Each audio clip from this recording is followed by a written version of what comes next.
Good morning students. तो video lecture की series में आज हम स्टार्ट करेंगे CS 306 का सेकेंड चैप्टर नाइट्रोजनस फर्टिलाइज़र। पहले चैप्टर में पढ़ा था अपने इंट्रोडक्शन अबाउट फर्टिलाइज़र, अब है नाइट्रोजनस फर्टिलाइज़र। इसमें सबसे पहले आता है सिंथेसिस गैस, संश्लेषित गैस भी इसको बोलते हैं। ये क्या होती है? कार्बन मोनोऑक्साइड CO तथा H2 के मिश्रण को सिंथेसिस गैस कहते हैं। सिंथेसिस गैस, संश्लेषित गैस का यूज अलग अलग सिंथेटिक केमिकल बनाने में किया जाता है, इसे सिन गैस भी कहते हैं। तो CO तथा H2 के मिश्रण को क्या कहते हैं? सिंथेसिस गैस या संश्लेषित गैस। इसका कंपोजिशन चेंज करके अपन अलग अलग सिंथेटिक केमिकल बना सकते हैं। ठीक, सिंथेसिस गैस में CO तथा H2 के रेशियो को चेंज करके निम्न केमिकल बनाए जाते हैं। H2 तथा CO का रेशियो इसमें चेंज करके अलग अलग केमिकल बनाए जा सकते हैं। जैसे अमोनिया हो गया, नाइट्रिक एसिड, ये urea, TNT, oxo alcohol, methanol, methyl chloride, CO2 को ड्राई आइस भी कहते हैं, शुष्क बर्फ, उसको CO2 कहते हैं। तो ये बना सकते हैं अपन ये वाले केमिकल सिंथेसिस गैस से CO तथा H2 का मिश्रण चेंज करके। इसमें है ऑक्सो केमिकल कि व्हाट इज ऑक्सो केमिकल? ऐसे एल्कोहल जिनको सिंथेसिस गैस तथा ओलिफिन्स की रिएक्शन के द्वारा बनाया जाता है ऑक्सो केमिकल, ऑक्सो एल्कोहल कहलाए जाते हैं। क्या है? सिंथेसिस गैस और ओलिफिन्स मतलब जिनमें डबल बॉन्ड होता है, उनकी रिएक्शन के द्वारा बनाया जाता है, उनको एल्कोहल कहा जाता है, ऑक्सो एल्कोहल। एल्कीन बोल दो या ओलिफिन्स क्या होते हैं? ऐसे असंतृप्त अनसैचुरेटेड हाइड्रोकार्बन जिनमें कम से कम एक कार्बन कार्बन डबल बॉन्ड हो, ओलिफिन कहलाते हैं। कम से कम एक डबल बॉन्ड होना चाहिए। डबल बॉन्ड भी हो सकता है, ट्रिपल बॉन्ड भी हो सकता है। ठीक, उनको बोलते हैं असंतृप्त अनसैचुरेटेड हाइड्रोकार्बन्स। ठीक, there are other type of synthesis gas where as CO is not needed. मतलब सिंथेसिस गैस क्या होता है? CO तथा H2 का मिश्रण होता है, लेकिन इसके अलावा कई प्रकार की दो प्रकार की और भी सिंथेसिस गैस होती हैं जिनमें CO की नीड नहीं होती, जिसमें CO प्रेजेंट नहीं रहता है। जैसे अमोनिया सिंथेसिस गैस है, उसमें CO की जगह क्या रहता है? N2। तो किसका मिश्रण हो गया? N2 प्लस H2 का, that is called ammonia synthesis gas. Hydrosynthesis gas, उसमें ओनली H2 रहता है, CO नहीं रहता है, उसको बोलता है हाइड्रोसिंथेसिस गैस। अब आता है feed stock for synthesis gas production की सिंथेसिस गैस, संश्लेषित गैस बनाने के लिए अपने को कौन से फीड की आवश्यकता होगी? फीड स्टॉक क्या है? किस फीड से अपन सिंथेसिस गैस प्रोडक्शन कर सकते हैं? सिंथेसिस गैस का प्रोडक्शन निम्न विधियों से किया जाता है, अर्थात सिंथेसिस गैस प्रोडक्शन के लिए निम्न फीड स्टॉक हैं। बहुत बार एग्जाम में आता है कि what are the feed stocks for synthesis gas production. संश्लेषित गैस बनाने के लिए कौन कौन से फीड की, कच्चे माल की आवश्यकता होती है? सिंथेसिस गैस अपन दो प्रकार से बना सकते हैं, पेट्रोलियम हाइड्रोकार्बन से और कोकिंग ऑफ कोल से। पेट्रोलियम हाइड्रोकार्बन क्या है? पेट्रोलियम से जो क्रूड ऑयल के डिस्टिलेशन से जो पेट्रोलियम हाइड्रोकार्बन मिलते हैं उनसे या कोल से, कोल की कुकिंग से, ये दोनों विधियों से अपन क्या बना सकते हैं? Synthesis gas. पेट्रोलियम हाइड्रोकार्बन में क्या है? By partial combustion of petroleum hydrocarbon, आंशिक दहन, पेट्रोलियम हाइड्रोकार्बन का आंशिक दहन से अपन हाइड्रोकार्बन सिंथेसिस गैस बना सकते हैं। और by reforming of petroleum hydrocarbon, उनकी रिफॉर्म करके, उनकी संरचना अलग करके, उनका रिफॉर्मिंग से अपन सिंथेसिस गैस बना सकते हैं। या फिर कुकिंग ऑफ कोल से, उसको बोलते हैं कोल गैसिफिकेशन भी बोलते हैं। Production process of synthesis gas bye steam reforming of hydrocarbon. अब कौन सा पढ़ेंगे अपन? दो फीड स्टॉक हो गए, कौन से? पेट्रोलियम हाइड्रोकार्बन और कुकिंग ऑफ कोल, ये दो हो गए अपने feed stock for synthesis gas production. अब उसमें अपन पढ़ेंगे production process of synthesis gas bye steam reforming process, hydrocarbon की, पेट्रोलियम हाइड्रोकार्बन की रिफॉर्मिंग से अपने को बनाना है क्या? Synthesis gas. उसके बारे में अपन पढ़ेंगे। इसके लिए रॉ मटेरियल क्या चाहिए? स्टीम रिफॉर्मिंग प्रोसेस के लिए निम्न रॉ मटेरियल की आवश्यकता होती है। कौन सी? रिफाइनरी नेप्था या रिफाइनरी गैस। जो भी रिफाइनरी से नेप्था निकलता है वो, या रिफाइनरी से जो गैसेस निकलती हैं वो अपने को इसमें चाहिए। स्टीम चाहिए, और निकल तथा FeO एज ए कैटलिस्ट, निकल और फेरस ऑक्साइड अपने को उत्प्रेरक के रूप में चाहिए। इस दौरान ये केमिकल रिएक्शन होती है, कौन सी, CnH2n+2, ये क्या है, पेट्रोलियम हाइड्रोकार्बन है, प्लस NH2O, H2O क्या है, यहाँ पे स्टीम है।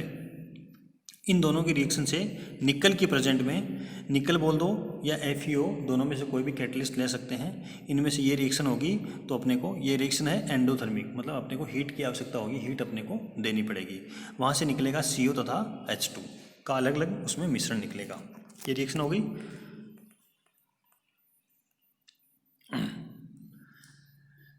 अब है रिएक्शन CO+3H2।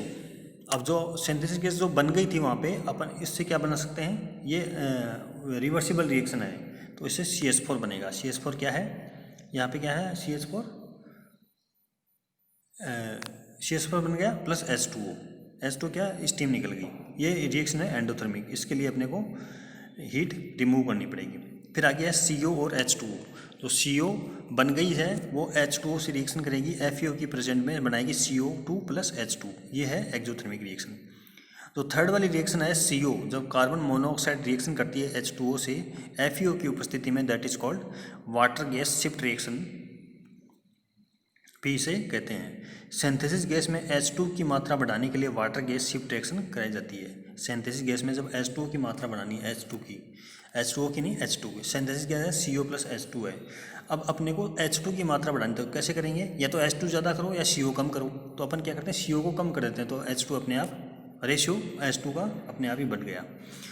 तो H2 की मात्रा बढ़ाने के लिए सिंथेसिस गैस में, संश्लेषित गैस में H2 की हाइड्रोजन की मात्रा बढ़ाने के लिए अपन क्या कराते हैं, वाटर गैस शिफ्ट रिएक्शन कराते हैं, जिससे क्या होगा, CO किस में बदल जाएगी, CO2 में। ठीक, इसके लिए कौन सा है, फ्लोशीट क्या होगी, अपन ने रॉ मटेरियल पढ़ लिए, केमिकल रिएक्शन, फ्लोशीट है, नेक्स्ट पेज पे आएगी अपने को। और नेक्स्ट पेज पे यहाँ पे आप ये देखो, सिंथेसिस गैस प्रोडक्शन के लिए यहाँ पे क्या है, ये अपने को क्या दिखा रखा है, सिंथेसिस गैस प्रोडक्शन के लिए फ्लोशीट दिखा रखी है। अब इसका पढ़ेंगे अपन डिस्क्रिप्शन की। सबसे पहले हाइड्रोकार्बन वेपर फीड को स्टीम के साथ मिक्स करके रीफॉर्मर में भेजा जाता है। क्या करेंगे, हाइड्रोकार्बन वेपर फीड है, जो हाइड्रोकार्बन प्राप्त हो रहे हैं अपने रिफाइनरी से वेपर फॉर्म में, उनको स्टीम के साथ मिक्स करके कहाँ भेजते हैं, रीफॉर्मर में, जहाँ कैटलिस्ट के रूप में निकल का यूज किया जाता है। अभिक्रिया के लिए आवश्यक हीट को कंबस्टिंग गैस के द्वारा सप्लाई किया जाता है, क्योंकि ये अभिक्रिया कौन सी थी, एंडोथर्मिक, इसलिए अपने को हीट की आवश्यकता होगी, हीट अपने को देनी पड़ेगी, इसलिए यहाँ पे अपन हीट को सप्लाई करेंगे। ठीक है, जैसे इसमें देखिए आप, सबसे पहले क्या है, जहाँ से प्रोसेस स्टार्ट हो रहा है वहाँ से अपन compressed hydrocarbon gas plus steam को मिक्स करके कहाँ पे दे रहे हैं, रीफॉर्म में दे रहे हैं। रीफॉर्म में टेम्परेचर कितना है, 700 से 1000 डिग्री सेंटीग्रेड। ठीक है, तथा अभिक्रिया को 700 से 1000 डिग्री टेम्परेचर पर मेंटेन किया जाता है। निकलने वाली गैसेज फ्लू गैसेस को एब्जॉर्ब करके इसके लिए वाटर का यूज किया जाता है तथा इसके बाद स्ट्रिपिंग की जाती है। इस प्रकार हमें CO तथा H2 का मिश्रण सिंथेसिस गैस से प्राप्त होती है। यदि हाइड्रोसिंथेसिस गैस प्राप्त करनी हो तो रीफॉर्मर से निकली H2+H2 मिश्रण को CO कन्वर्टर में भेजा जाता है, जहाँ वाटर गैस शिफ्ट रिएक्शन कराई जाती है, जिससे CO गैस किस में चेंज होती है, CO2 में, तथा हमें हाइड्रोसिंथेसिस गैस से प्राप्त होती है। ठीक है, अगर अपने को अमोनिया सिंथेसिस गैस प्राप्त करनी हो तो जिसमें H2+N2 का मिश्रण हो तो अमोनिया सिंथेसिस गैस प्राप्त करने के लिए कंप्रेस्ड हाइड्रोकार्बन तथा स्टीम को रीफॉर्मर में इंटर कराया जाता है। यहाँ निकल कैटलिस्ट का यूज किया जाता है। निकल कैटलिस्ट की उपस्थिति में कंबसन चेंबर में ऑक्सीजन गैस बर्न आउट हो जाती है। प्राप्त गैसेस को 350 डिग्री तक कूल किया जाता है तथा इसके पश्चात शिफ्ट कन्वर्टर से अमोनिया सिंथेसिस गैस H2+N2 प्राप्त कर ली जाती है। तो अब है अपना अमोनिया सिंथेसिस गैस H2+N2। इसमें क्या है, CO प्रेजेंट नहीं है, CO की जगह N2 है।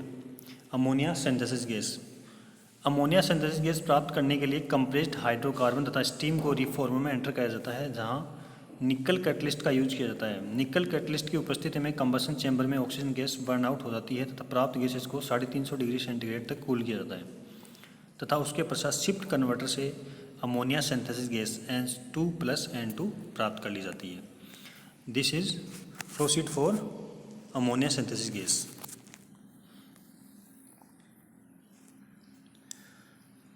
Same like H2 plus N2, compressed hydrocarbon यहाँ से एंटर हो रहे हैं प्लस स्टीम के साथ रिफॉर्म में भेजे जा रहे हैं, जहाँ से फ्लू गैस की उपस्थिति में इसको गर्म किया जाता है, प्लस एयर उसमें दी जाती है। कंबसन चेंबर में निकल कैटलिस्ट की उपस्थिति में क्या होता है, रिएक्शन होती है, उसके बाद में इसको रिएक्टर में भेजा जाता है।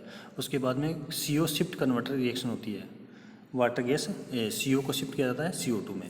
इस प्रकार अपने को मिला है N2 प्लस H2।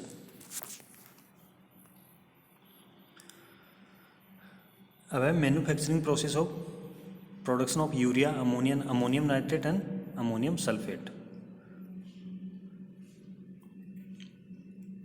इसमें से अपने यूरिया पहले डिस्कस कर चुके हैं, यूरिया NH2CO NH2 को उसका प्रोडक्शन प्रोसेस अपन पहले डिस्कस कर चुके हैं। सेकंड है अमोनियम नाइट्रेट NH4NO3। इसकी फिजिकल प्रॉपर्टीज़ क्या है, chemical formula NH4NO3, molecular weight 80, melting point 170, boiling point, decompose at 200 degree centigrade और हायर, ये विघटित हो जाता है। सोल्युबिलिटी क्या है अमोनियम नाइट्रेट की, वाटर, एल्कोहल तथा NH3 में विलय। अमोनियम नाइट्रेट को विस्फोटक के रूप में यूज किया जाता है, एक्सप्लोसिव के रूप में अमोनियम नाइट्रेट का यूज किया जाता है। रॉ मटेरियल क्या चाहिए अपने को, HNO3, लिक्विड अमोनिया, क्ले, मिट्टी, clay is used for cooling on end product to avoid explosion. End product के लिए क्ले का यूज किया जाता है ताकि जो, क्योंकि अमोनियम नाइट्रेट एक्सप्लोसिव है तो एक्सप्लोजन को रोकने के लिए क्ले का यूज यहाँ पे किया जाता है।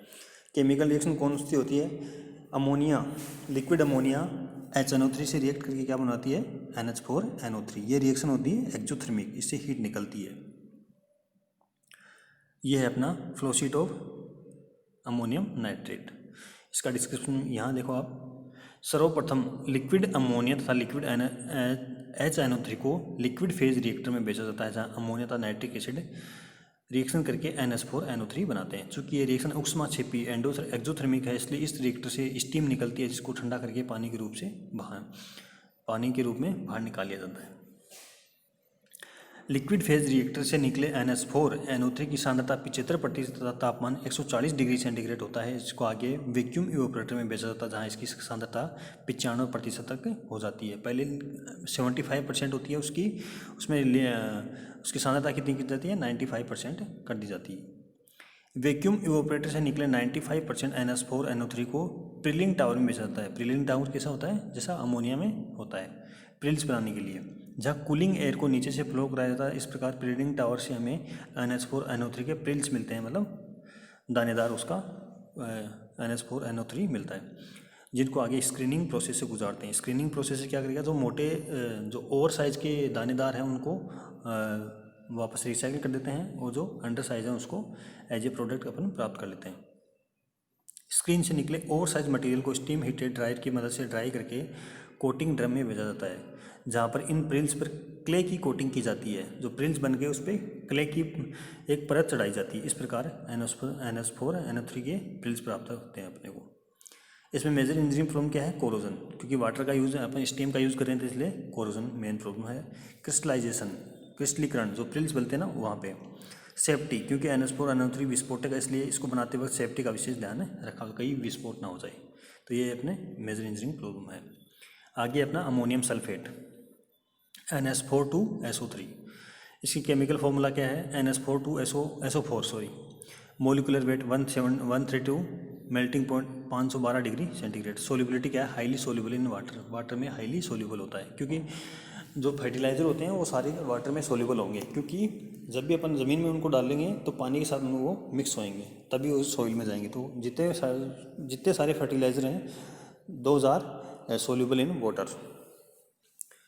अमोनियम सल्फेट में 20 से 25% तक नाइट्रोजन होती है, तथा इसे लो कंसंट्रेशन फर्टिलाइज़र के रूप में यूज किया जाता है, क्योंकि जब कृषि में इसका उपयोग करते हैं तो यह पानी के साथ मिलकर अम्लीय सॉल्यूशन बनाता है। अतः इसका ज़्यादा या रिपीट यूज नहीं करते, क्योंकि इससे ज़्यादा यूज से भूमि का एसिडिफिकेशन हो सकता है, एसिड की मात्रा ज़्यादा हो सकती है, जिसको कम करने के लिए लाइम का चूने का पत्थर चूने का पत्थर भूमि में डालते हैं। अगर अमोनियम सल्फेट को ज़्यादा ही मात्रा में यूज़ करेंगे भूमि में एग्रीकल्चर में, तो वहाँ पे एसिडिफिकेशन हो सकता है, एसिड की मात्रा उसमें ज़्यादा हो सकती है। उसको कम करने के लिए, एसिड को कम करने के लिए अपन चूने का पत्थर, लाइम जो क्षारीय नेचर का होता है, वो अपन भूमि में डालते हैं। रॉ मटेरियल क्या है इसके लिए? अमोनिया, CO2, CaSO4 और वाटर। CaSO4 जिप्सम और वाटर अपने को चाहिए। केमिकल रिएक्शन कौन सी होती है? Ammonia plus CO2 plus H2 reaction करके क्या बनाएंगे? NH4 2CO3, ammonium carbonate. Ammonium carbonate फिर जिप्सम से रिएक्शन करके बनाता है ammonium sulphate plus CaCO3, calcium carbonate. ये इसकी है प्रोसेट, सिंपल प्रोसेट है। सबसे पहले रिएक्टर में एब्जॉर्प्शन टावर है, वहाँ पे अपन लिक्विड अमोनिया था CO2 और वाटर देते हैं, जिसमें पहली रिएक्शन होती है। सर्वप्रथम लिक्विड अमोनिया तथा CO2 को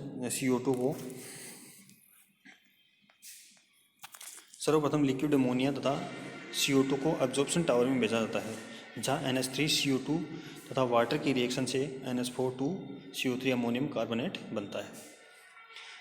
रिएक्टर में फाइनली क्रस्ट, मतलब एकदम बारीक पिसा हुआ जिप्सम था NH4 2CO3 की रिएक्शन कराई जाती है। रिएक्टर में रिटेंशन टाइम 4 से 6 आवर तक होता है, मतलब 4 से 6 आवर तक अपन उसको टाइम देते हैं रिएक्शन होने के लिए।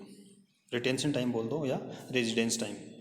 रिएक्टर से निकले अमोनियम सल्फेट की स्लरी को वैक्यूम फिल्टर से गुजारा जाता है, जिससे हमें 25% NH4 2SO4 का सॉल्यूशन प्राप्त होता है। इसे आगे क्रिस्टल इवेपोरेटर से गुजारा जाता है। क्रिस्टल इवेपोरेटर से निकले NH4 2SO4 को रोटेटेड ड्रायर से गुजारा जाता है, जिससे हॉट एयर को क्रॉस फ्लो कराया जाता है। इस प्रकार हमें अमोनियम सल्फेट के क्रिस्टल प्राप्त होते हैं। इस प्रोसेस में CaCO3 बाई प्रोडक्ट के रूप में प्राप्त होता है। इसे सीमेंट बनाने के लिए यूज किया जाता है। कैल्शियम कार्बोनेट का जो बाई प्रोडक्ट इसमें निकला, उसको यूज़ करते हैं अपन किसमें? सीमेंट बनाने के लिए। ठीक है, थैंक यू।